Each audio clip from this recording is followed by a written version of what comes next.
ಶಿವಾಯ ನಮಃ.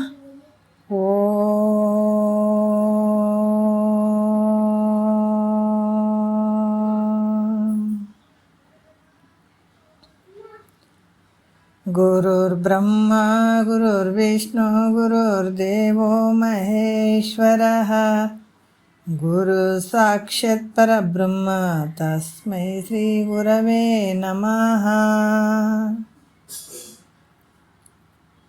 ಧ್ಯಾನ ಮೂಲ ಗುರುಮೂರ್ತಿ ಪೂಜ್ಯ ಮೂಲ ಗುರುಪಾದ ಮಂತ್ರ ಮೂಲ ಗುರುವಾಕ್ಯ ಮುಕ್ತಿ ಮೂಲ ಗುರುಕೃಪಾ. ಶ್ರೋತ್ರಿಯ ಬ್ರಹ್ಮನಿಷ್ಠ ಸದ್ಗುರು ಬಸವಾನಂದರ ಪಾದಕಮಲಗಳಿಗೂ ಅವರ ಪ್ರತಿರೂಪದಂಥ ನಿಜಗುಣಪ್ಪನವರ ಪಾದಕಮಲಗಳಿಗೂ ನನ್ನ ದೀರ್ಘದಂಡ ಪ್ರಣಾಮಗಳನ್ನು ಸಲ್ಲಿಸುತ್ತಾ, ಸದ್ಗುರು ಮಾರ್ಕಂಡ ಸಾವಯ ಸದ್ಗುರುಗಳ ಪಾದಕಮಲಗಳಿಗೂ ಹಾಗೂ ರಾಯಪ್ಪ ಸದ್ಗುರುಗಳ ಪಾದಕಮಲಗಳಿಗೂ ನನ್ನ ದೀರ್ಘದಂಡ ಪ್ರಣಾಮಗಳನ್ನು ಸಲ್ಲಿಸುತ್ತಾ, ಗುರು ಸ್ವರೂಪರಾದಂಥ ನನ್ನ ಪತಿದೇವರಿಗೂ ಕೂಡ ನನ್ನ ದೀರ್ಘದಂಡ ಪ್ರಣಾಮಗಳನ್ನು ಸಲ್ಲಿಸುತ್ತಾ, ಮನದಲ್ಲಿ ಸ್ಮರಿಸಿಕೊಳ್ಳುತ್ತಾ, ತಮ್ಮೆಲ್ಲರಿಗೂ ವಂದಿಸುತ್ತಾ, ಇವತ್ತಿನ ಕೈವಲ್ಯ ಪದ್ಧತಿ ಒಳಗೆ ಜ್ಞಾನ ಪ್ರತಿಪಾದನಾ ಸ್ಥಳದ 9ನೇ ಪದದಲ್ಲಿ ಕೊನೆಯ ಒಂದು ಸ್ವಲ್ಪ ವಿಚಾರಗಳನ್ನು ನೋಡ್ಕೊಂಡು ಹೋಗೋಣ. ಭಾಳ ಅದ್ಭುತವಾಗಿ ಹೇಳ್ತಾರೆ.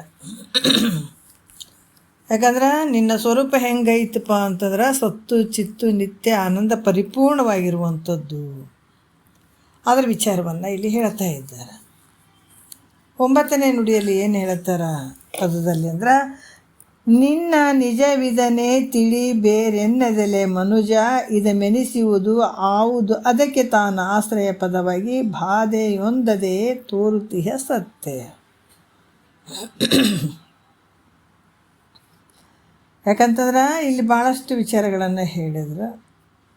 ಇದು 3 ಕಾಲದಲ್ಲಿರುವಂಥದ್ದು ನಿನ್ನ ಸ್ವರೂಪ ಐತಪ್ಪ ಅಂತ ಹೇಳಿ, ಅದೆಲ್ಲದಕ್ಕೂ ಆಧಾರವಾಗಿ ಆಶ್ರಯವಾಗಿರುವಂಥದ್ದು ನಿನ್ನ ಸ್ವರೂಪ ಐತೆ ಅಂತ ಹೇಳ್ತಾ ಬಂದು ಕೊನೆಯ ಒಂದು ನುಡಿ ನೋಡ್ಕೊಂಡು ಹೋಗೋಣ. 5ನೇ ನುಡಿಯಲ್ಲಿ ಹೇಳ್ತಾರೆ, ಗಗನಾದಿಗಳು ತನ್ನೋಡು ಒಯ್ಯದ ಕಾರಣದಿಂದೇ ಮಿಗೆ ಪೂರ್ಣ ಪದವಿಂತು ಬಗೆಶಂಭುಲಿಂಗವೇ ಅಂತ ಹೇಳುವಂಥದ್ದು. ಗಗನಾದಿಗಳು ಅಂತಂದ್ರೆ ಏನು ತಗೊಳ್ಬೇಕು ಇಲ್ಲಿ? ಆಕಾಶ, ವಾಯು, ಅಗ್ನಿ, ಜಲ, ಪೃಥ್ವಿ ಅನ್ನುವಂಥದ್ದನ್ನು 5 ಪಂಚಭೂತಗಳನ್ನು ನಾವು ತಗೊಳ್ಬೇಕು. ಅದಕ್ಕೆ ಇದು ಒಂದಕ್ಕಿಂತ ಒಂದು ಮಿಗಿಲಾಗಿರುವಂಥದ್ದು.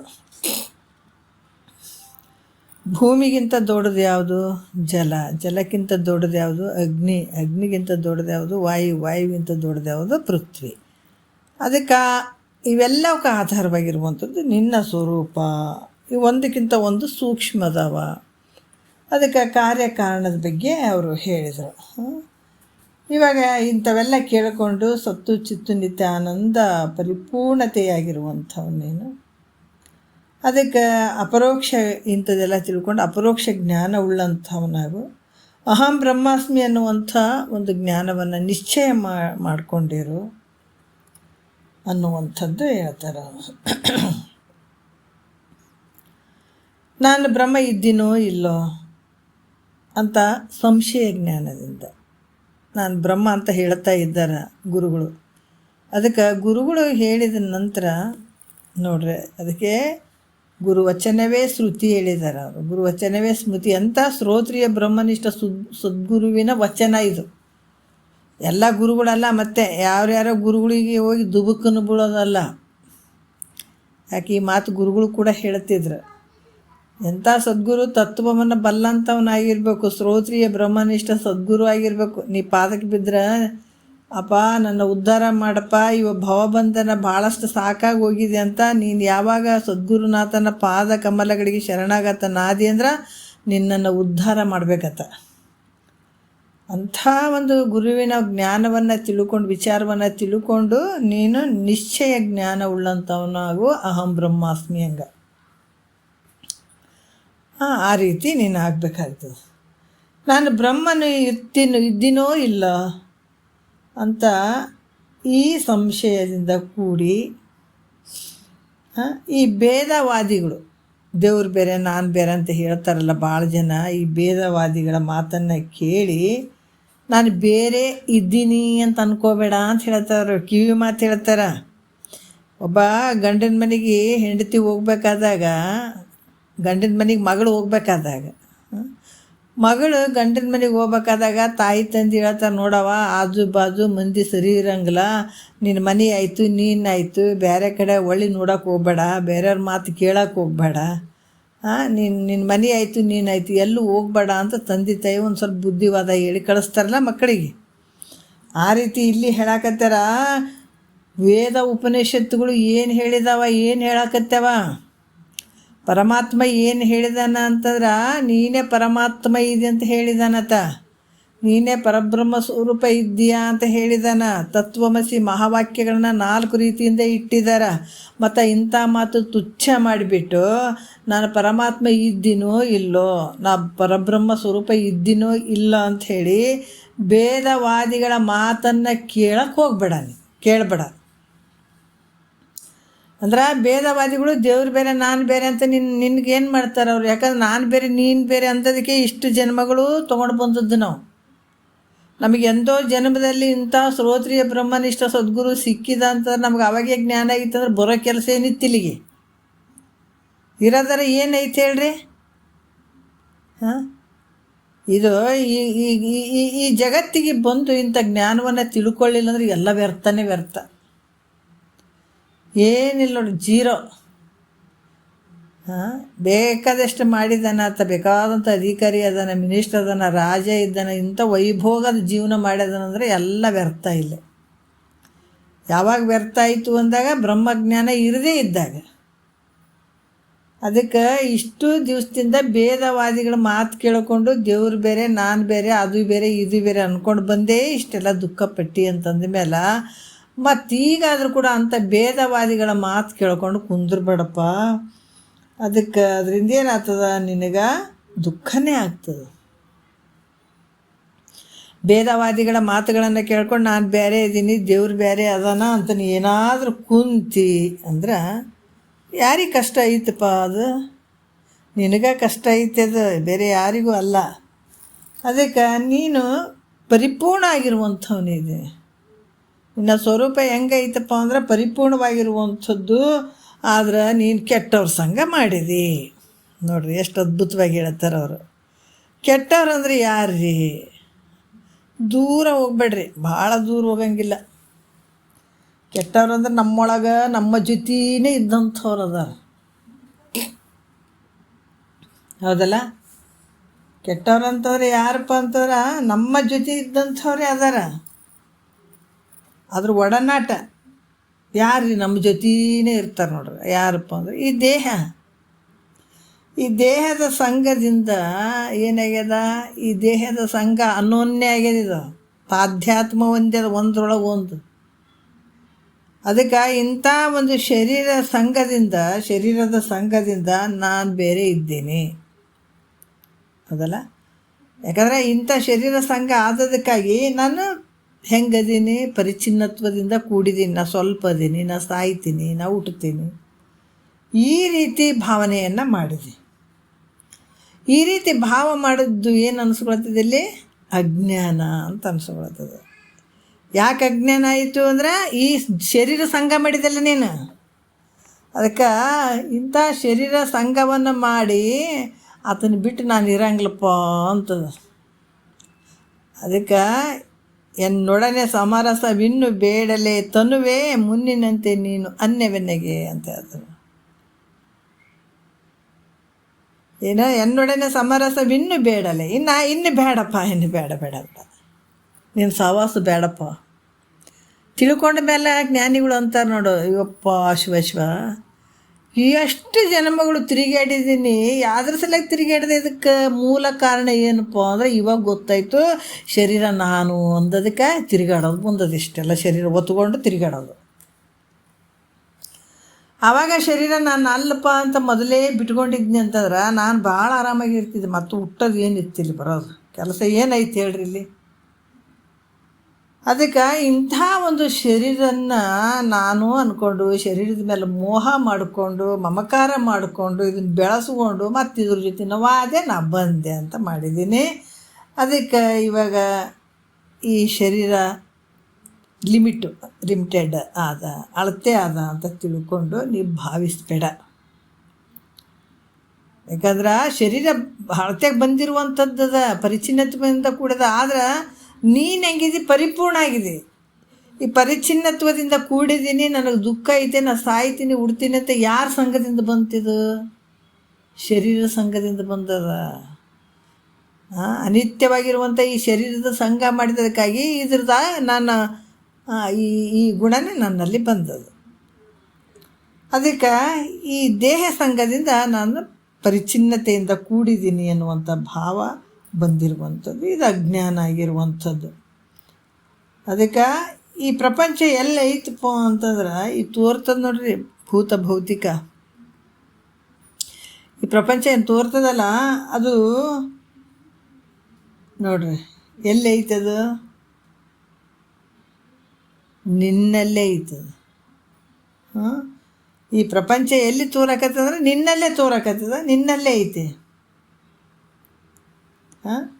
ಅದಕ್ಕೆ ನೀನೇನು ತಿಳ್ಕೊಂಡಿದೆ? ಈ ಭೂತ ಭೌತಿಕ, ಯಾಕಂದ್ರೆ ಭೂತ ಕಾರ್ಯ ಈ ಭೌತಿಕ ದೇಹದಲ್ಲಿ, ಈ ಭೂತದ ಕಾರ್ಯದಿಂದ ಆದಂಥ ಶರೀರ ಪಂಚಭೂತದಿಂದ ಆದಂಥದ್ದು ಹೌದಲ್ಲ. ಆಕಾಶ, ವಾಯು, ಅಗ್ನಿ, ಜಲ, ಪೃಥ್ವಿಯಿಂದ ಆದಂಥ ಈ ಶರೀರ, ಈ ಶರೀರದಲ್ಲಿ ನಾನಿದ್ದೀನಿ ಅಂತ ತಿಳ್ಕೊಂಡಿನಿ ನೋಡ್ರಿ. ಅಜ್ಞಾನದಿಂದ ಹೆಂಗೆ ತಿಳ್ಕೊಂಡಿದ್ದೀನಿ ನಾನು? ಅದಕ್ಕೆ ಹೇಳ್ತಾರೆ ಭಾಳ ದೊಡ್ಡವನು ಮಾಡ್ತಾರೆ ಸದ್ಗುರುನಾಥ್ ಅಂತ. ನಿನ್ನೆ ಕೆಲವು ವಿಚಾರಗಳು ಬಂದವಲ್ಲ, ಭಾಳ ದೊಡ್ಡವನು ಮಾಡ್ತಾರೆ ನಿನಗೆ. ನಾವೇನು ಅಂದ್ಕೊಂಡಿದ್ದೀವಿ ಈಗ? ಶರೀರದಾಗ ಇರುವಂಥದ್ದು, ದೇಹದಲ್ಲಿ ಇದ್ದೀನಿ, ಒಳಗಡೆ ಐತೆ. ನಾನು ಶರೀರದಾಗ ನಾನು ಅಂತೀನಪ್ಪ, ಅಲ್ಲಿದ್ದೀನಿ ಅಂತ ಅಂದ್ಕೊಳ್ತೀನಿ. ಆಮೇಲೆ ಮನೆಯಲ್ಲಿದ್ದೀನಿ ಅಂದ್ಕೊಳ್ತೀನಿ, ಓಣಿಯಲ್ಲಿದ್ದೀನಿ ಅಂದ್ಕೊಳ್ತೀನಿ, ಅದಲ್ಲ ಊರಲ್ಲಿದ್ದೀನಿ ಅಂದ್ಕೊಳ್ತೀನಿ, ತಾಲೂಕದಲ್ಲಿ ಇದ್ದೀನಿ ಅಂತೀನಿ, ಡಿಸ್ಟಿಕ್ದಲ್ಲಿ ಇದ್ದೀನಿ ಅಂತೀನಿ, ರಾಜ್ಯದಲ್ಲಿ ಇದ್ದೀನಿ ಅಂತೀನಿ, ಭಾಳಷ್ಟು ಎಲ್ಲದಾಗ ಇದ್ದೀನಿ ಅಂತ ಬರ್ತದೆ. ಆದ್ರೆ ಮಹಾತ್ಮರು ಹೇಳ್ತಾರ, ಎಲ್ಲವೂ ನಿನ್ನೊಳಗೈತೆ. ಅದು ಶರೀರನೂ ನಿನ್ನೊಳಗೈತೆ, ಈ ಊರು ನಿನ್ನೊಳಗೈತೆ, ಈ ದೇಶ ನಿನ್ನೊಳಗೈತೆ, ಈ ಜಗತ್ತೇ ನಿನ್ನೊಳಗೈತೆ. ಎಷ್ಟು ಅದ್ಭುತ ಅಲ್ಲ. ಅದಕ್ಕೆ ಈ ರೀತಿಯಾಗಿ ನೀನು ತಿಳ್ಕೊಂಡಿದ್ದಿ, ಇದು ಭ್ರಾಂತಿ ಅಪ್ಪ. ಅದಕ್ಕೆ ಇಲ್ಲಿ ಕೂಡ ಏನು ಹೇಳ್ತಾರೆ, ನಾಮ ರೂಪ, ಈ ತೋರುವಂಥ ದೃಶ್ಯವಾಗಿ ತೋರುವಂಥ ಆಕಾಶ ಅದೇ ಅಂದ್ರೆ ಆಕಾಶ, ವಾಯು, ಅಗ್ನಿ, ಜಲ, ಪೃಥ್ವಿ. ಈ ಭೂತ ಭೌತಿಕ ನಾಮರೂಪ ಪ್ರಪಂಚ. ಇದು ಭೂತದಿಂದ ಭೌತಿಕವಾಗಿ ತೋರುವಂಥದ್ದು. ಈ ಪ್ರಪಂಚ ಹೆಂಗೈತಪ್ಪ ಅಂತಂದ್ರೆ ನಾಮರೂಪದಿಂದ ಕೂಡ್ಯದ. ತನ್ನ ನಿಜವಾದ ಸಚ್ಚಿದಾನಂದ ಸ್ವರೂಪದಲ್ಲಿ ನೋಡ್ರಿ ಎಷ್ಟು ಅದ್ಭುತವಾಗಿ ಹೇಳ್ತಾರೆ. ಇವೆಲ್ಲ ಎಲ್ಲಿ ತುಂಬ್ಯಾವ? ಇವೆಲ್ಲ ನಿನ್ನೊಳಗೆ ತೋರಿದಂಗೆ ಆಗಕತ್ತದ. ಇದು ಈ ಪ್ರಪಂಚ, ಈ ಜಗತ್ತು ನೋಡ್ರಿ, 84 ಲಕ್ಷ ಜೀವರಾಶಿ. ಇದು ಕನಸು ಎಲ್ಲಿ ಬಿದ್ದದಿದು? ಹುಟ್ಟಿದಂಗೆ ಆಗ್ಯದ, ಸತ್ತಂಗೆ ಆಗ್ಯದ, ದಮ್ಮಗಟ್ಟಿ ಸಂಸಾರ ಮಾಡಿದಂಗೆ ಆಗ್ಯದ, ಬಿಟ್ಕೊಟ್ಟು ಓದ್ತೀವಿ ಹೌದಿಲ್ಲ. ಈ ಶರೀರ ಬಿಟ್ಕೊಂಡು ಹೊಂಟ್ಬಿಡೋದು, ಮತ್ತು ಬೇರೆ ಶರೀರ ಬರೋದು, ಮತ್ತು ಅದನ್ನು ಬಿಡೋದು, ಮತ್ತು ಹೋಗೋದು, ಬರೀ ಇದೇ ಕೆಲಸನೇ. ಭಾಳ ಶರೀರವನ್ನು ಹೊತ್ಕೊಂಡು ಬರೋದು, ಶರೀರ ತೊಗೊಂಡು ಬರೋದು, ಇಲ್ಲಿ ಅದು ನಂದು ಇದು ನಂದಂತ ಅಹಂಕಾರ ಮಮಕಾರಕ್ಕೆ ಒಳಗಾಗೋದು, ಅಜ್ಞಾನದಲ್ಲಿರುವಂಥದ್ದು, ಮತ್ತು ಹೋಗೋದು, ಮತ್ತು ಬರೋದು, ಮತ್ತು ಹೋಗೋದು, ಮತ್ತು ಬರೋದು, ಪುನರಪಿ ಜನನ ಪುನರಪಿ ಮರಣ. ಇವೆಲ್ಲ ತೋರ್ತವ ಅಂದರೆ ಎಲ್ಲಿ ತೋರಿದವು? ನಿನ್ನೊಳಗೆ ಇದೆಲ್ಲ ನಡೆದದ್ದು. ನೀ ತಿಳ್ಕೊಂಡಿದ್ದಿ ನನಗೆ ಏಟು ಕಷ್ಟ ಆಗ್ಯದ ಅಂತ. ಜ್ಞಾನಿಗಳು ಹೇಳ್ತಾರೆ, ಏನು ಆರು ನಾನೆಂದು ವಿಚಾರಿಸು ವಿಷಮ ಸಂಸಾರ ಇದು ಕನಸು ಅಂತ ತಿಳ್ಕೊಂತ ಹೇಳ್ಕೊಂಡು. ಸಂಸಾರ ಅಂದಗಳೇ ನಾವು ಹೆಂಡ್ತಿ ಮಕ್ಕಳು, ಅದು ಇನ್ನೂ ಸ್ವಲ್ಪ ದೂರ ಉಳಿತದೆ. ಸಂಸಾರ ಅಂದರೆ ಏನು? ಜನನ ಮರಣ ಅನ್ನುವಂಥ ಸಂಸಾರ ಇದು ಕನಸಿದ್ದಂಗೆ ಐತಪ್ಪ ಅಂತ ಹೇಳ್ಯಾರ ಅವರು.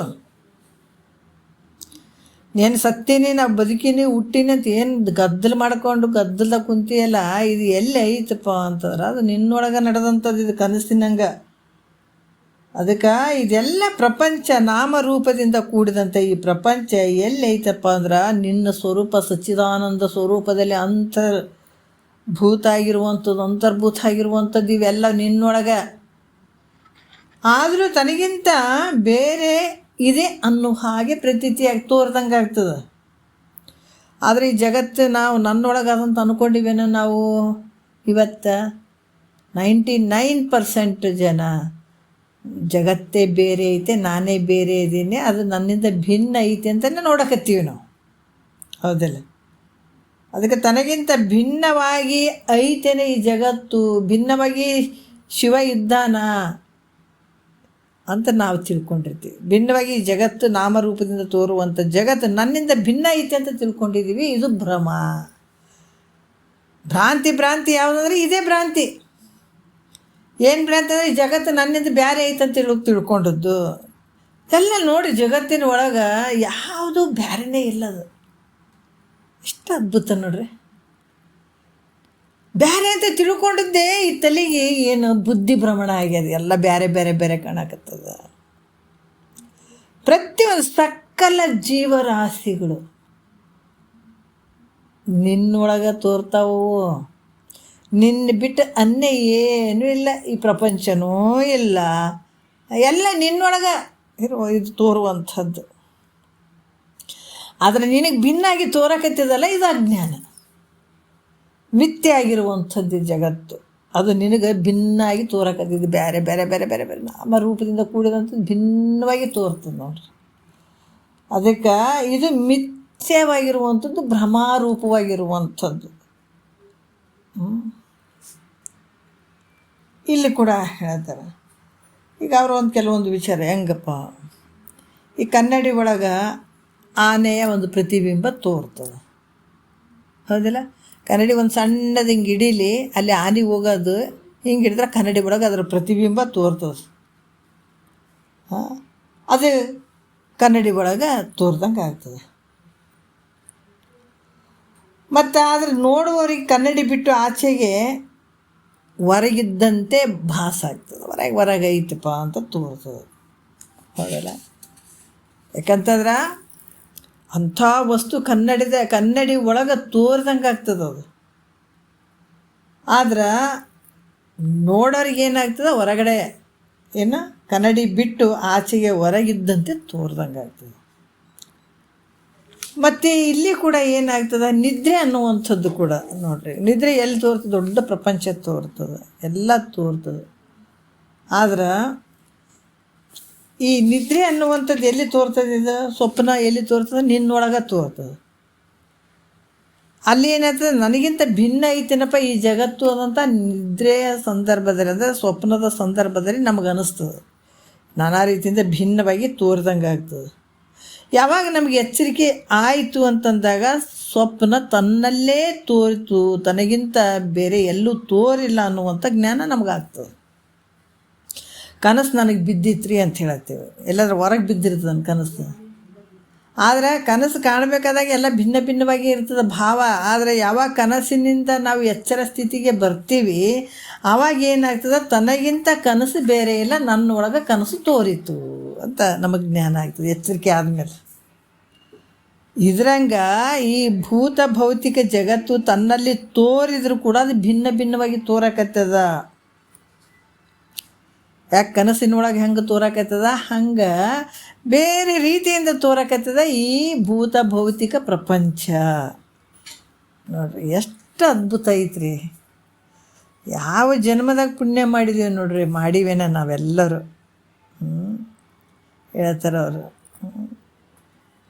ಮುನ್ನ ನಾನೇನು ಪುಣ್ಯಗಳ ಮಾಡಿದ್ದೇನೋ, ನನ್ನ ನಿಜವ ನಾನೇ ತಿಳ್ಕೊಂಡೇನಲ್ಲ. ಎಂಥ ಅದ್ಭುತ ರೀ. ಅದಕ್ಕೆ ಏನು ಹೇಳ್ತಾರೆ ಅವರು, ತನಗೆ ಜಗತ್ತು ತೋರಕತ್ತದ. ಹೆಂಗೆ ತೋರಕತ್ತದ? ಭಿನ್ನವಾಗಿ ತೋರಕತ್ತದ. ಮತ್ತು ಹೆಂಗೆ ಮಾಡೋದ್ರಿ ಇದು? ಗುರುಗಳು ನೋಡಿದ್ರೆ ನಿನ್ನೊಳಗೆ ಅದಂತಾರ, ಪರಮಾತ್ಮ ಎಲ್ಲಿ ಇಲ್ಲ ನಿನ್ನೊಳಗೆ ಅದಾನ ಅಂತ ಹೇಳ್ತಾರೆ, ಜಗತ್ತು ನಿನ್ನೊಳಗೆ ಐತೆ ಅಂತ ಹೇಳ್ತಾರೆ, ಶಿವ ನಿನ್ನೊಳಗೆ ಅದಾನ ಅಂತ ಹೇಳ್ತಾರೆ, ಜೀವನು ನಿನ್ನೊಳಗೆ ಐತೆ ಅಂತ ಹೇಳ್ತಾರೆ, ಎಲ್ಲನೂ ನಿನ್ನೊಳಗೆ ಅಂತ ಹೇಳ್ತಾರೆ. ಅಂದ್ರೆ ಮತ್ತು ನನ್ನೊಳಗೆ ಎಲ್ಲಿ ಐತ್ರಿ? ಮತ್ತು ಸಂಸಾರ ಕನಸು ಐತೆ ಅಂತ ಹೇಳ್ತಾರೆ, ಜಗತ್ತು ಇದು ಸುಳ್ಳಾದಂತ ಹೇಳ್ತಾರೆ, ಸುಳ್ಳಂತೂ ಅನ್ಸವಲ್ದು. ಮಾಡಾಕತ್ತೀವಿ ಖರೆ ಖರೆ ಖರೆ ಅಂತಲೇ ನಮ್ಗೆ ಅನ್ಸಕತ್ತದ. ಗುರುಗಳು ವಾಕ್ಯ ಕೇಳಿದ್ರೆ ನಮಗೆ ಯಾಕೋ ಹೆಂಗೋ ಅನ್ನಿಸ್ತದೆ. ಹೌದು, ಫಸ್ಟಿಗೆ ಹಂಗೆ ಅನ್ನಿಸ್ತದೆ. ಯಾರು ಭಾಳಷ್ಟು ಕೇಳ್ತಾ ಕೇಳ್ತಾ ಬಂದವರಿಗೆ ಎಲ್ಲೋ ಒಂದು ಕಡೆ ಇದು ಸ್ವಲ್ಪ ತಿಳಿತಾ ಹೋಗಿರ್ತದೆ, ಇಲ್ಲ ಅಂತಿಲ್ಲ. ಸ್ಟಾರ್ಟಿಂಗ್ ಕೇಳಿದವರಿಗೆ ಸ್ವಲ್ಪ ವಿಚಿತ್ರ ಅನ್ಸಕ್ಕೆ ಶುರು ಆಗ್ತದೆ, ಹಿಂಗೆ ಹಿಂಗೆ ಹಿಂಗೆ ಆಗ್ತದೆ. ಯಾಕಂದ್ರೆ ಹಾಗೇನೆ ಅದು ಗುಳಿಗೆಗಳು ತೊಗೊಂಡಾಗ ನೋಡ್ರಿ ಮೈಗೆ ಹತ್ತಿ ಅದು ಹುಷಾರ. ಒಂದು 5 ದಿವಸ ಕೋರ್ಸ್ ತೊಗೋವರೆಗೂ ತೊಗೊಳ್ಳೋ ಟೈಮಿಗೆ ಹೆಂಗಾಗ್ತದೆ ನಮಗೆ, ಹಿಂಗೆ ಥರ ಥರ ಥರ ಥರ ಅಂದಂಗೆ ಆಗಿಬಿಡ್ತದೆ ಅದು ಒಂದು 2-3 ದಿವಸ ತೊಗೊಂಡಿವಿ ಅಂದ್ರೆ ಸ್ವಲ್ಪ ಕರೆಕ್ಟ್ ಆಗ್ತದೆ ಮತ್ತು ನಮಗೆ ರೋಗನೂ ವಾಸಿ ಆಗಕ್ಕೆ ಶುರುವಾಗ್ತದಲ್ಲ. ಹಂಗೆ ಇಲ್ಲಿ ಕೂಡ ಮೊದಲಿಗೆ ಹೇಳಿದಾಗ ನಮಗೂ ಥರ ಥರ ಥರ ಅಂದಂಗೆ ಆಗ್ಬಿಡ್ತದೆ ಇದು. ಎಲ್ಲ ಬೇರೆ ಬೇರೆ ಬೇರೆ ಕಾಣಕತ್ತೇವೆ. ಇವ್ರು ನೋಡಿದ್ರೆ ನಿನ್ನ ಬಿಟ್ಟು ಜಗತ್ತೇ ಇಲ್ಲಪ್ಪ ಅಂತ ಹೇಳತ್ತಾರ. ಈ ಜಗತ್ತು ಸುಳ್ಳೈತೆ ಅಂತ ಹೇಳ್ತಾರೆ. ಸುಳ್ಳು ಅಂತ ಹೆಂಗೆ ಆಗ್ತದಪ್ಪ ಅಂತ ಎಲ್ಲ ಅಂದ್ಕೊಳ್ಬಹುದು. ಮತ್ತು ಇದು ನಾವು ಜಗತ್ತು ಬ್ರಹ್ಮ ಸತ್ಯ ಜಗನ್ಮಿಥ್ಯೆ ಅಂದರೆ ಜಗತ್ತು ಸುಳ್ಳೈತೆ, ಬ್ರಹ್ಮ ಯಾವಾಗಲೂ ಇರುವಂಥದ್ದು ಅಂತ ಗುರುಗಳು ಹೇಳ್ತಾರಂದ್ರೆ ಇದನ್ನು ನಾವು ತಿಳ್ಕೊಂಡೇ ಬಿಡ್ಬೇಕಂತ ಕುಂದಿರ್ಬೇಕು. ಹೆಂಗೆ ಒಂದು ಛಲದಿಂದ ಕುಂದಿರ್ಬೇಕು. ಏನಾರ ಒಂದು ಮಾಡ್ತೀವಿ ಅಂದ್ರೆ ನೋಡ್ರಿ, ಎವರೆಸ್ಟ್ ಶಿಖರ ಏರ್ಬೇಕಾದಾಗ ತೇನ್ಸಿಂಗ್ ದನ ಕಾಯ್ತಿದ್ದಂತದ. ಮೊದಲ ಹುಡುಗನಿದ್ದಾಗ ದನ ಕಾಯ್ತಿದ್ದ. ಆ ಶಿಖರಕ್ಕೆ ಹತ್ರ ಬಂದು ದನ ಕಾಯ್ಕೊತಿದ್ದು ಯಾವಾಗ ಹತ್ಬೋದು ನಾನು ಅಂತ 1-2 ಸಲ ಹತ್ತವನಂತ ಇಳ್ಯವನಂತ, ಮ್ಯಾಲೆ ಹಿಂಗೆ ಹತ್ತವನಂತ ಇಳ್ಯವ. ದಿನಾ ಪ್ರತಿನಿತ್ಯ ಪ್ರಯತ್ನ ಮಾಡವನಂತ, ಒಟ್ಟಿನ ಒಂದು ಸಲ ಇದನ್ನು ಶಿಖರ ಹತ್ತಬೇಕು ಅಂಥೇಳಿ. ಆ ಛಲ ಬಿಟ್ಟು ನಾನು ದಿವಸ ಇಟ್ಕೊಂಡು ಮ್ಯಾಲೆ ಹತ್ತೋದು ಇಳಿಯೋದು, ಒಂದು ಸ್ವಲ್ಪ ಹತ್ತೋದು ಮತ್ತು ಇಳಿಯೋದು. ಯಾವ ಒಂದು ಮಹಾತ್ಮರು ಒಂದೇ ಸಲಕ್ಕೆ ಜ್ಞಾನಿಗಳು ಆಗಿಲ್ಲ. ಇದು ನಾವು ಅರ್ಥ ಮಾಡ್ಕೋಬೇಕು. ಮಹಾತ್ಮರು ಆದವರು ಕೂಡ ತುಂಬ ಭಾಳಷ್ಟು ಪ್ರಯತ್ನ ಪಟ್ಟಿದ್ದಾರೆ, ಭಾಳಷ್ಟು ಕಷ್ಟಪಟ್ಟಿದ್ದಾರೆ. ಅಷ್ಟು ಸುಲಭನ ಅಲ್ಲ, ಅಷ್ಟು ಕಷ್ಟನೂ ಅಲ್ಲ ಇದು. ಯಾವಾಗ ತೇನ್ಸಿಂಗ್ ಆ ಶಿಖರವನ್ನು ಹತ್ತಬೇಕು ಇಳಿಬೇಕು ಅಂತ ಪ್ರತಿನಿತ್ಯ ಪ್ರಯತ್ನ ಮಾಡಿ ಮಾಡಿ ಮಾಡಿ ಮಾಡಿ ದೊಡ್ಡವನಾದ. ತಾಯಿಗೆ ಬಂದು ಕೂಡ ಹೇಳ್ದ, ಅವ್ವ ನಾನು ಎವರೆಸ್ಟ್ ಶಿಖರ ಹತ್ತಬೇಕು ಅಂತ ದೊಡ್ಡದು ನಿನಗೇನು ಹತ್ತಕ್ಕಾಗ್ತದೋ, ಅದು ಅಷ್ಟು ದೊಡ್ಡ ಶಿಖರ ನಿನಗೇನು ಹತ್ತಿಯಪ್ಪ ಅಂದಳು. ಇಲ್ಲ, ಒಂದು ಸಲ ನಾನು ಹತ್ತೀನಿ ಅದು ಶಿಖರವನ್ನು ಅಂತ ಹೇಳ್ದತ. ಹೇಳಿ ಪ್ರತಿನಿತ್ಯ ಮ್ಯಾಲೆ ಹತ್ತೋದು, ಸ್ವಲ್ಪ ಹತ್ತೋದು ಇಳಿಯೋದು, ಮತ್ತು ಮ್ಯಾಲೆ ಹೋಗತ್ತ, ಮತ್ತು ಸ್ವಲ್ಪ ಇಳಿದು ಬಿಡತ್ತ. ಆದರೆ ಪ್ರಯತ್ನ ಮಾಡಿ ಮಾಡಿ ಮಾಡಿ ಕೊನೆಗೆ ಶಿಖರವನ್ನು ಹತ್ತಿಬಿಟ್ಟ. ಯಾಕಂದರೆ ಆ ಛಲ. ಈಗ ನಮಗೆ ಆ ಛಲ ಬರೋದು, ಬೇರೆದ್ರಾಗ ಛಲ ಬರೋಕತ್ತದ. ಯಾರೋ ಒಬ್ಬರು ಮಾತಾಡ್ಸಲಿಲ್ಲ ಅಂದ್ರೆ ನೋಡ್ಬಾರ್ದ್ಯಾಕೆ ಅವ್ರನ್ನ ನೋಡ್ಕೊಂಡೇ ಬಿಡ್ತೀನಿ ಒಂದು ಕೈ. ಆ ಛಲ ಸಾಯೋವರೆಗೂ ಅವ್ರು ಮಾರಿ ನೋಡಂಗಿಲ್ಲ, ಹಿಂಗೆ ಅಂದಾರ. ಆ ಛಲ, ಈ ಛಲ ನೋಯ್ದು ಅಲ್ಲಿಡ್ತೀವಿ. ಯಾವುದಕ್ಕೂ ಬರಲಾರ್ದಲ್ಲಿ ಇಟ್ಬಿಡ್ತೀವಿ ಛಲಗಳನ್ನು, ಹಠಗಳನ್ನು, ವೈರಾಗ್ಯ ಭಾವವನ್ನು. ನೋಡ್ರಿ, ವೈರಾಗ್ಯ ಅಂದಾಗ ಭಾಳಷ್ಟು ಜನ ಲೌಕಿಕದಾಗ ನಾವು ಭಾಳಷ್ಟು ಜನ ನೋಡ್ತೀವಿ. ಇಂಥವ್ರು ಹಿಂಗೆ ಅಂದಿದಾರಂತಂದ್ರೆ ಕೊನೆವರೆಗೂ ಅವ್ರ ಮುಖ ನೋಡಂಗಿಲ್ಲ ಅಂತಂದವರು ಕೊನೆವರೆಗೂ ನೋಡಂಗಿಲ್ಲ. ಅಂಥ ವೈರಾಗ್ಯ ಇರ್ತದೆ ಅವ್ರ ಹತ್ರ. ಇಂಥ ಊರಿಗೆ ನಾವು ಹೋಗಂಗಿಲ್ಲ. ಯಾಕಂದ್ರೆ ಕಣ್ಣಾರೆ 110 ವರ್ಷ ಬದುಕಿದಂಥ ಅಜ್ಜಿ ನಮ್ಮ ಹದ್ರಾಗ ಒಬ್ಬರು.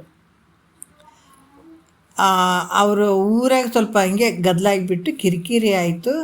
ಆ ಕಿರಿಕಿರಿ ನನಗೆ ಅದು ಯಾವಾಗ ಅದಕ್ಕೆ ಪರಿಹಾರ ಸಿಗ್ತದ ಅಲ್ಲಿವರೆಗೂ ನಾನು ಊರಿಗೆ ಹೆಜ್ಜೆ ಇಡಂಗಿಲ್ಲ ಅಂತೇಳಿ ಒಂದು 20-25 ವರ್ಷದಾಗ ಆ ಮನೆ ಬಿಟ್ಟಾಕಿ 110 ವರ್ಷ ಬದುಕಿದ್ರು ಕೂಡ ಒಂದು ದಿವಸ ಹೆಜ್ಜೆ ಇಡಲಿಲ್ಲ ಅವ್ರಿಗೆ. ಹಂಗೆ ಸತ್ಕೊಂಡೇ ಹೋದಳು. ಭಾಳ ಆಶ್ಚರ್ಯ ಆಗ್ತದೆ. ಈ ಭಾವ ಪರಮಾರ್ಥದಾಗಿಟ್ರೆ ಈ ಮಹಾತ್ಮರೇ ಆಗಿಬಿಡ್ತಾರೆ ನೋಡ್ರಿ. ಹಿಂಗೆ ಅದು ಎಷ್ಟು ಮಾಡಿದ್ರೂ ವ್ಯರ್ಥ ಅಲ್ಲ ಅಂಥ ಛಲಗಳು. ಅದರ ಛಲ ಬೇಕು. ಎಂಥ ಛಲ ಬೇಕು? ಹೌದು, ಗುರುಗಳು ಹಿಂಗೆ ಹೇಳ್ತಾರಲ್ಲಪ್ಪ, ಕನಸೈತಿ ಸಂಸಾರ ಅಂತ ಹೇಳಕತ್ತಾರ, ಬ್ರಹ್ಮ ಸತ್ಯ ಜಗನ್ಮಿಥ್ಯೆ ಅಂತ ಹೇಳಕತ್ತಾರ.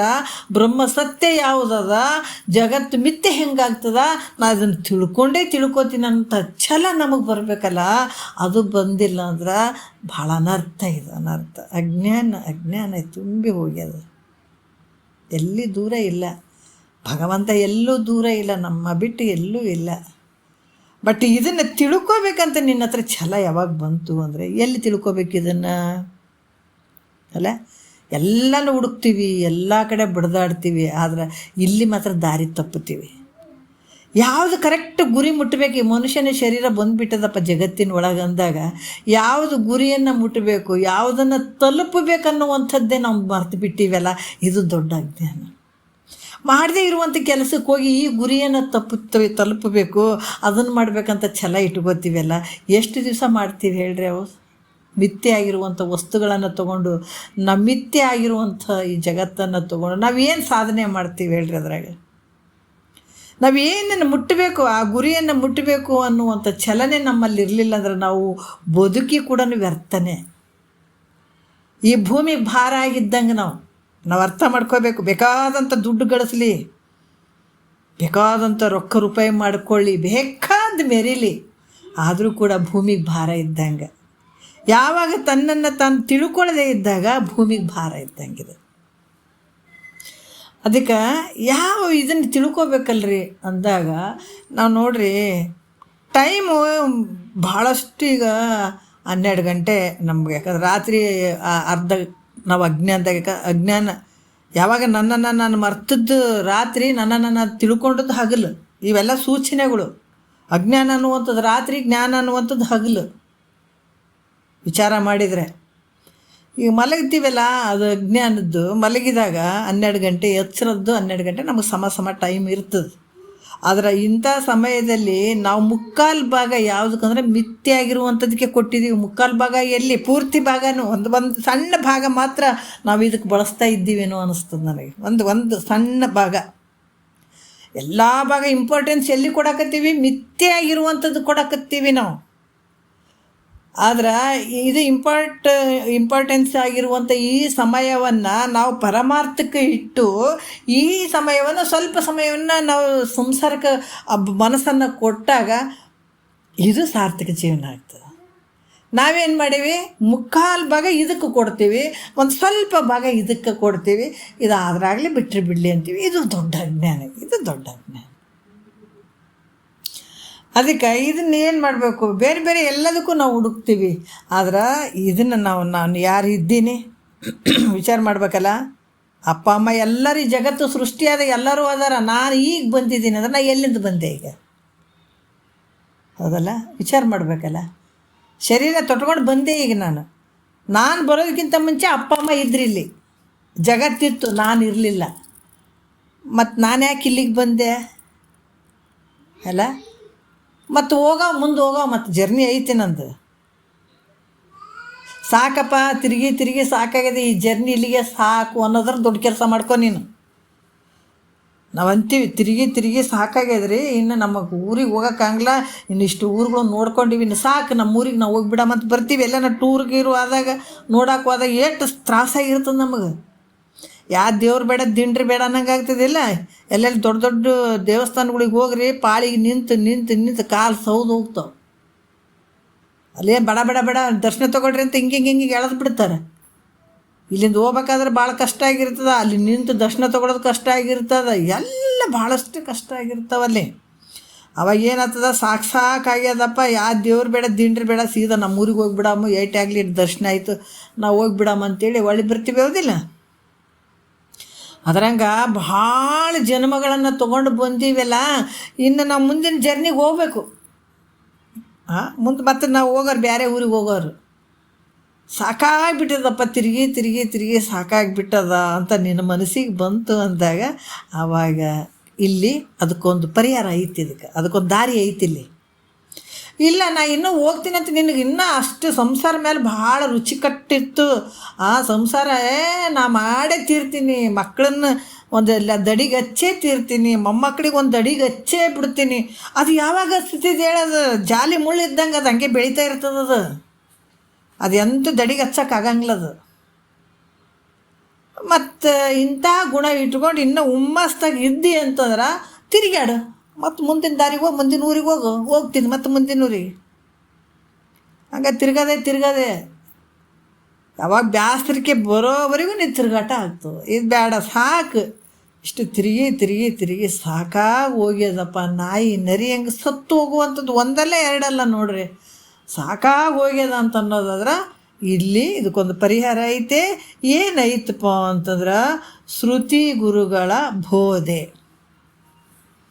ಯಾರು ಬೋಧೆ ಕೇಳ್ಬೇಕಂದಾರ ಅವರು? ಶ್ರೋತ್ರಿಯ ಬ್ರಹ್ಮನಿಷ್ಠ ಸದ್ಗುರುಗಳ ಬೋಧೆಯನ್ನು ಕೇಳು ಅಂತ ಹೇಳಿದಾರೆ ಅವರು. ಅವ್ರ ಬಾಯಿಂದ, ಯಾಕಂದ್ರೆ ಶ್ರುತಿ ಗುರುಗಳ ಬೋಧೆಯದು ತತ್ವಮಸಿ ಎಂದು ನುತಿಸಲಾನಾರೆಂದು ಬೆಸೆಗೊಂಡ ಬಗೆಗೆ ಗತಿಯಾವುದಿನ್ನು ತನ್ನುಳುಮೆ ತನ್ನೊಳಗಲ್ಲ ಇತರಂಗಳಲ್ಲಿ ಭೇದಿಸಲುಂಟೆ ಬರಿದೆ ತನ್ನನೇ ಪರವೆಂದು ತಿಳಿಯುವುದಲ್ಲದೆ ಬೇರೆ ಭಿನ್ನವಿಟ್ಟರಸಲೇನುಂಟು ಕಾಣಿಸಲು. ನಾವು ಯಾವಾಗ ಯಾರಿಗೆ ಶರಣಾಗತನ ಆಗ್ಬೇಕಂದ್ರೆ ಶ್ರುತಿ ಗುರುಗಳ, ಅಂದ್ರೆ ಶ್ರುತಿ ಪ್ರಮಾಣ ಇಟ್ಕೊಂಡು ಆತ ಎಲ್ಲ ತಿಳ್ಕೊಂಡು ಅವು ಬಲ್ಲವಾಗಿರಬೇಕು.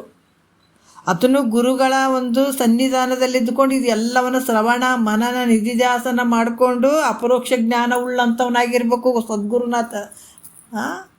ಆ ಶ್ರುತಿ ಗುರು ಹಿಂಗಿರಬೇಕು.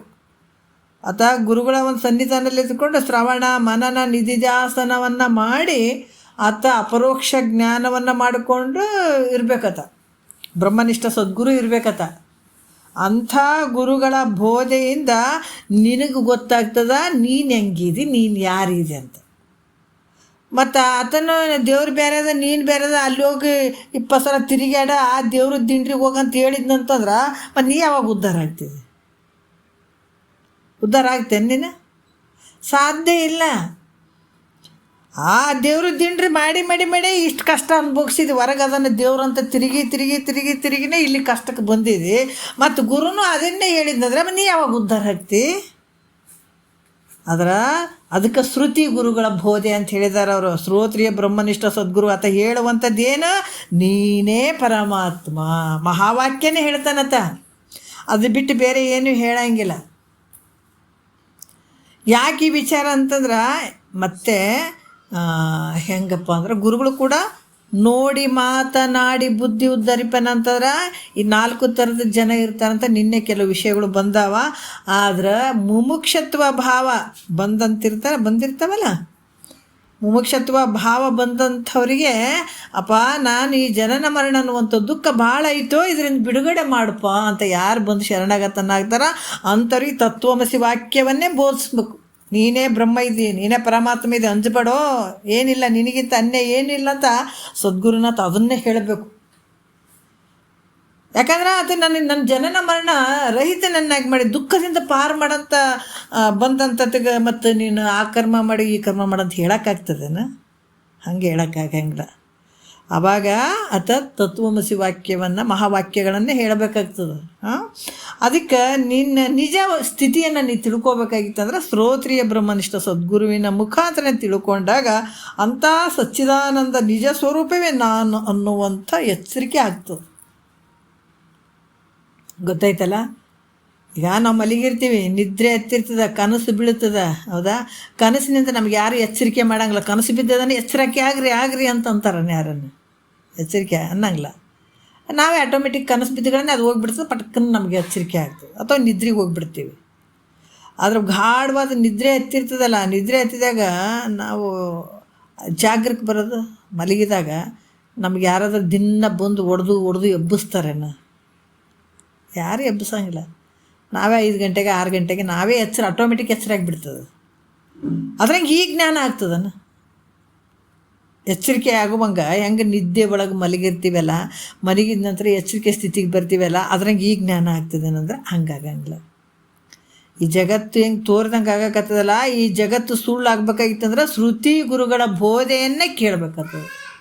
ಆ ವಿಚಾರವನ್ನೇ ಶ್ರವಣ ಮಾಡಬೇಕಾಗ್ತದೆ. ಯಾವಾಗ ಶ್ರುತಿ ಗುರುಗಳ ಬೋಧೆಯನ್ನು ಕೇಳ್ತಾ ನಿನಗೆ ಯಾವುದು ಶ್ರವಣ ಮನನ ನಿಧಿಧ್ಯಾಸನ ಮಾಡ್ತಾ ಬಂದೆ ಅಂದ್ರೆ ಆವಾಗ ನಿಜದ ಎಚ್ಚರಿಕೆ ಆಗ್ತದೆ. ಇದು ಸುಳ್ಳು ಎಚ್ಚರಿಕೆಗಳು ನಾವು ದಿನ ಮಲಗ್ತೀವಲ್ಲ, ಇದು ನಿಜ ಎಚ್ಚರಿಕೆ ಅಲ್ಲಿದು. ಇವು ಕಣ್ಣಿಗೆ ಇವೆಲ್ಲ ಮೋಸ ನೋಡ್ರಿ. ಇವೆಲ್ಲ ಕಣ್ಣಿಗೆ ಕಾಣ್ತದಲ್ಲ, ಕಣ್ಣುಗಳು ಇವೆಲ್ಲ ನಾವು ಏನು ಮಾಡ್ತೀವಿ, ಜಗತ್ತು ಸತ್ಯ ಅದು ಅಂತ ಅಂದ್ಕೊಳ್ತೀವಿ. ಇವೆಲ್ಲ ನಡ್ದದ, ವ್ಯವಹಾರಗಳು ನಡ್ದದ. ಅದ್ರ ದಿನ ಮನಗ್ತೀವಿ, ಎಚ್ಚರಿಕೆ ಆಗ್ತದೆ. ಎಲ್ರಿ ಎಚ್ಚರಿಕೆ ಆಯ್ತು ರೀ, ಅದು ಅದು ನಿಜವಾದ ಎಚ್ಚರಿಕೆ ಅನ್ನೋದು. ಯಾವಾಗ ಎಚ್ಚರಿಕೆ ಸ್ಥಿತಿಗೆ ಬರ್ತಾನಂದ್ರೆ ಯಾವಾಗ ಸದ್ಗುರುವಿನ ವಾಕ್ಯವನ್ನು ಕೇಳ್ತಾ ಇದ್ದಾಗ ಆವಾಗ ನಾವು ಸ್ವಲ್ಪ ಕಣ್ಣು ಬಿಡೋಕತ್ತೀವಿ ಅಂತ ತಿಳ್ಕೊಬೇಕು. ಇಲ್ಲಾಂದ್ರೆ ಉಳಿದಾರೆ ಎಲ್ಲರೂ ಅವರೆಲ್ಲರೂ ಮಕ್ಕೊಂಡಾರ. ಜಗತ್ತಿನೊಳಗೆ ಏನು ಗುರುಗಳ ಮುಖಾಂತರ, ಅದು ಶ್ರುತಿ ಗುರುಗಳ ಮುಖಾಂತರ ಕೂತು ಕೇಳಕತ್ತಾರ ಅಂತಂದ್ರೆ ಸ್ವಲ್ಪ ಸ್ವಲ್ಪ ತಿಳಿಯಕತ್ತದ. ಈಗ ಚೂರು ತಿಳಿಯಕತ್ತದ. ಗಾಢವಾದ ನಿದ್ರೆಯಿಂದ ಸ್ವಲ್ಪ ಎಚ್ಚರಿಕೆ ಆದಂಗೆ ಆಕತ್ತದ ಈಗ ನಮಗೆ. ಮತ್ತು ಎಲ್ಲರೂ ಮನೆಗೆ ಬಿಟ್ಟಾರೆ. ಅದಕ್ಕೆ ಯಾವಾಗ ಶ್ರೋತ್ರಿಯ ಬ್ರಹ್ಮನಿಷ್ಠ ಸದ್ಗುರುಗಳ ಮುಖಾಂತರ ಶ್ರವಣ ಮನನ ನಿಧಿದಾಸನ ಮಾಡಿಕೊಂಡಾಗ ಆವಾಗ ನಿನಗೆ ಗೊತ್ತಾಗ್ತದ ಸಚ್ಚಿದಾನಂದ ನಿಜ ಸ್ವರೂಪವೇ ನಾನಿದ್ದೀನಿ ಅನ್ನುವಂಥ ಎಚ್ಚರಿಕೆ ನಿನಗೆ ಅವಾಗ ಆಗ್ತದೆ. ಅಲ್ಲಿ ತನಕ ನಿನಗಿದು ಆಗೋದೇ ಇಲ್ಲ. ಆವಾಗ ಏನಾಯಿತು ಅಂತಂದ್ರೆ ನಿನಗೆ ಗೊತ್ತಾಗ್ತದ. ಅಲ್ಲೆಲ್ಲೆಲ್ಲೆಲ್ಲೆಲ್ಲೆ ನಮ್ಗೆ ಎಷ್ಟೋ ವಿಷಯಗಳು ಗೊತ್ತಾಗ್ತಾವಲ್ಲ. ಅಬ್ಬಬ್ಬಬ್ಬಾ, ನಾನೇನು ತಿಳ್ಕೊಂಡಿದ್ದೆ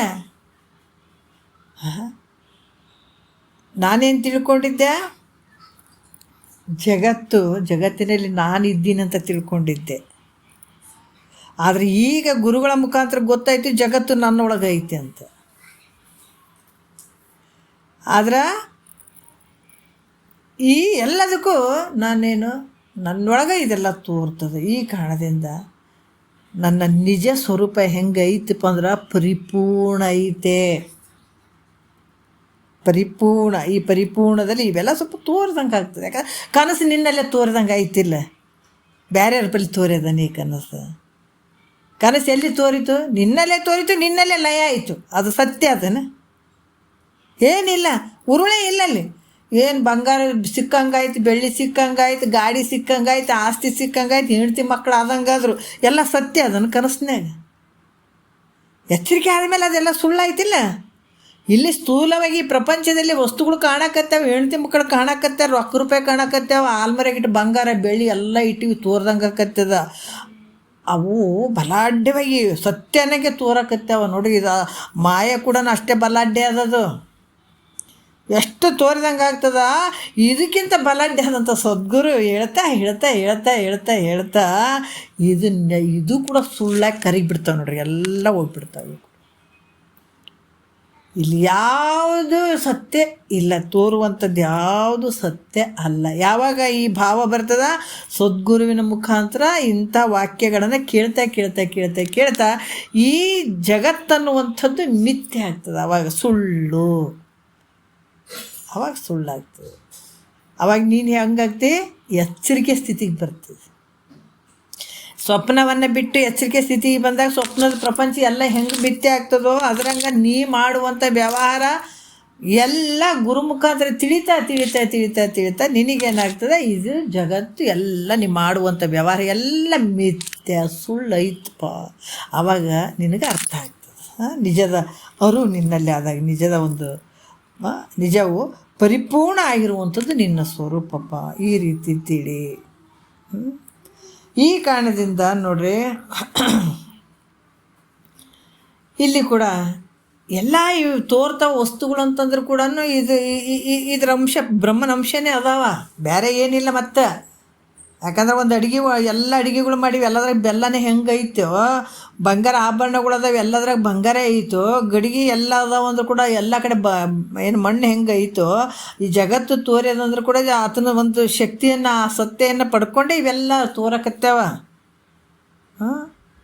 ಅದಕ್ಕೆ ಈ ರೀತಿಯಾಗಿ ಇವುಗಳಲ್ಲಿ ಕೂಡ ವಸ್ತುಗಳಲ್ಲಿ ಕೂಡ ಎಲ್ಲ ಕಡೆ ಇರುವಂಥದ್ದು ಪರಬ್ರಹ್ಮ ಸ್ವರೂಪನೇ ಐತಪ್ಪ ಅಂತ ಇಲ್ಲಿ ಹೇಳ್ತಾರೆ. ಹಲವಾರು ರೀತಿಯಿಂದ ಇಲ್ಲಿ ಕೂಡ ಹೇಳ್ತಾರೆ. ಅಂಥ ಶಂಭುಲಿಂಗವೇ ನಾನಂತ ನೀ ತಿಳಿ. ಆ ಶಂಭುಲಿಂಗ ನಿನ್ನ ಸ್ವರೂಪ ಹೆಂಗೈತೆ? ಸತ್ತು ಚಿತ್ತು ನಿತ್ಯ ಆನಂದ ಪರಿಪೂರ್ಣವಾದಂಥ ಅಂಥ ಸ್ವರೂಪವಾದಂಥ ಈ ಶಂಭುಲಿಂಗನೇ ನಾನಂತ ನೀ ತಿಳಿ. ಆದ್ರೆ ಶಂಭುವಿಗೆ ನಾನು ಬೇರೆ ಇದ್ದೀನಿ, ಪರಮಾತ್ಮನಿಗೆ ನಾನು ಬೇರೆ ಇದ್ದೀನಿ ಅಂತ ತಿಳ್ಕೋಬೇಡ. ಅದ್ಭುತ ಅಲ್ಲ? ಯಾಕಂದ್ರೆ ಗುರುವಾಕ್ಯ ಹಂಗದಾವ. ಇದು ಸತ್ಯ ಅಂತೆ ನೋಡ್ರಿ. ಯಾರನ್ನು ಹೇಳಿದ್ದೇನೆ? ಪರಮಾತ್ಮನೇ ಹೇಳಕತ್ತೇನೆ. ಪರಮಾತ್ಮೆ ನನಗೆ ನಿನಗೆ ಏನು ಭೇದ ಇಲ್ಲ, ಅಭೇದವಾಗಿರುವಂಥದ್ದು, ಇದನ್ನು ತಿಳ್ಕೊಳಪ್ಪ, ತಿಳ್ಕೊಂಡಾಗ ನಿನಗೆ ಆನಂದ ಐತಿ ಅಂತ ಹೇಳ್ತಾನೆ. ಅಂದಾಗ ಇಲ್ಲರಿ ದೇವರ ಬೇರೆ ನಾನೇ ಬೇರೆ ಅಂತ ಹೊಂಟೀವಂತಂದ್ರೆ ಎಂಥ ಅಜ್ಞಾನ ರೀ ಇದು, ದೊಡ್ಡ ಅಜ್ಞಾನ ಐತಿ ಇದು. ಅದಕ್ಕೆ ಶಂಭುಲಿಂಗ ಬೇರೆ ಅದನ್ನು. ಶಂಭುಲಿಂಗ ಯಾರು? ಪರಬ್ರಹ್ಮ ಸ್ವರೂಪ ಪರಮಾತ್ಮ. ಆ ಪರಮಾತ್ಮ ಬೇರೆ ಅದನ್ನು, ನಾನು ಬೇರೆ ಅದೀನಿ ಅಂತ ತಿಳ್ಕೊಬೇಡಪ್ಪ. ಆ ಪರಮಾತ್ಮನೇ ನಾನು ಇದ್ದೀನಿ ಅಂತ ನೀನು ತಿಳ್ಕೊ, ಬೇರೆ ಅಂತ ತಿಳ್ಕೊಬೇಡ ಅನ್ನುವಂಥ ಹಲವಾರು ವಿಚಾರಗಳನ್ನು ಅವರು ಹೇಳ್ತಾ ಇದ್ದಾರೆ. ಮತ್ತು ಈ ರೀತಿಯಾಗಿ ಶಂಭುಲಿಂಗ ನಾನಂತ ತಿಳಿ.